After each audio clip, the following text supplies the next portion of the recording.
My brothers and sisters, today, following the book Riyadh al-Salihin, I have an exciting topic for you called ad-du'a, supplication.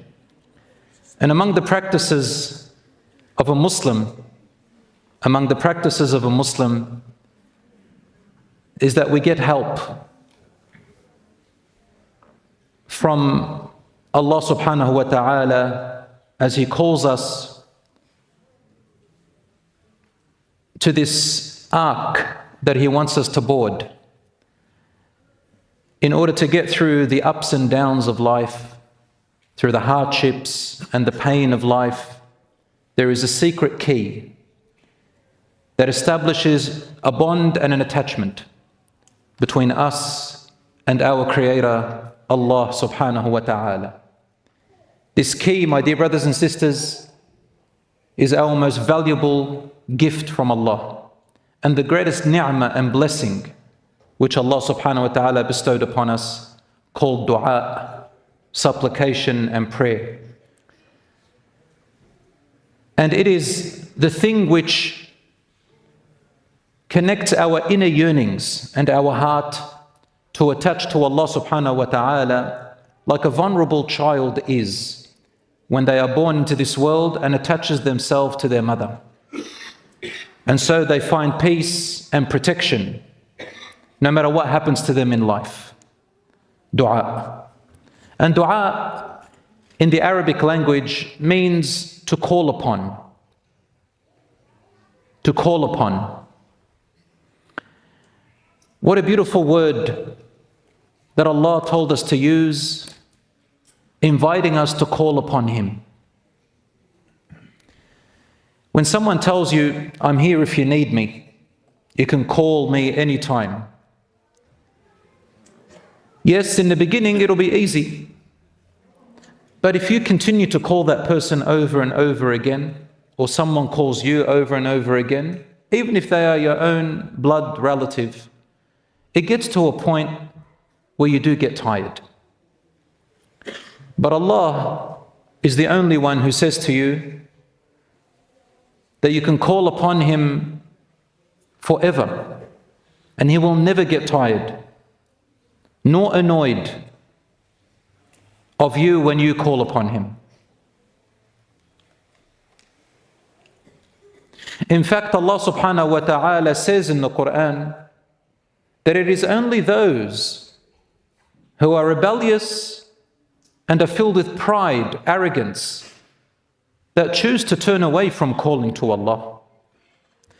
And when Allah says to you, call upon Him, it is not a matter of slavery or superior, making you feel that you are an inferior being of some sort. Of course, Allah is superior to us and we are inferior to Him. But it's not for that purpose. Allah does not need us to call upon Him. He doesn't need the attachment. But when Allah gives us the example of our parents and how He lets us see their undescribable love and their unconditional love to their children, a good parent doesn't want anything in return. Allah is showing us a glimpse of what He means when He tells us, call upon me. Allah wants you to attach to Him and He wants good for you.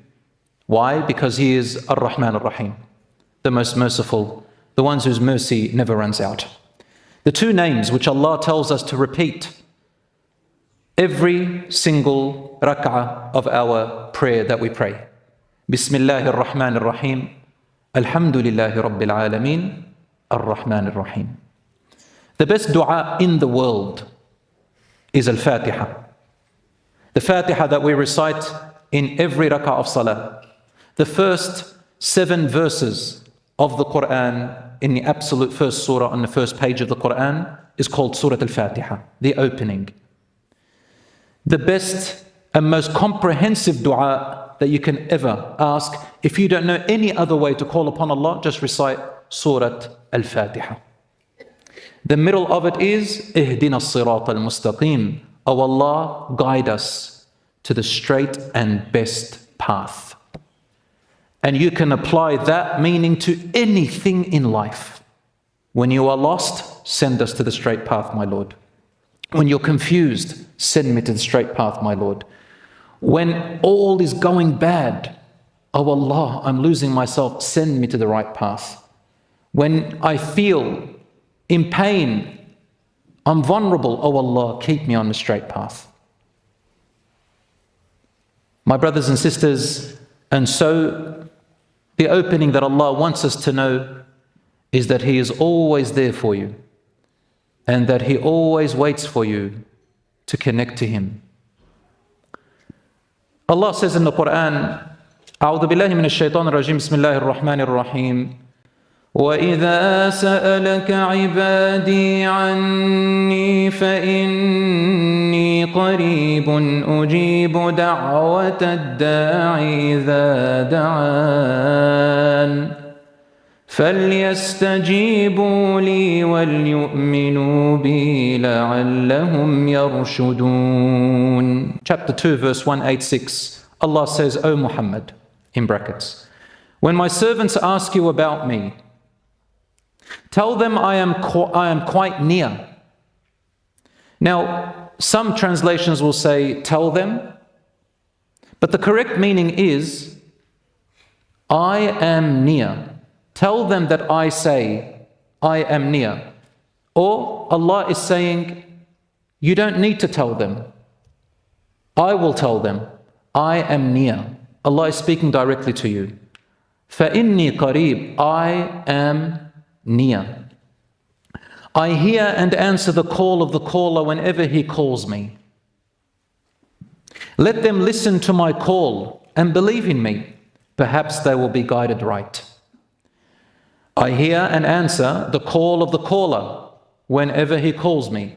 Do you see how Allah describes you in the description, the caller? There is a hidden message there. Allah doesn't want you to just call upon Him every now and then. Allah doesn't want you to call upon Him only when you need Him, once in a blue moon.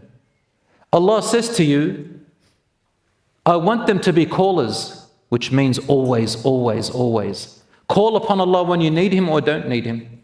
Call upon Allah in ease and in hardship, in sickness and in health, in good times and bad times. And don't ever stop calling upon Him.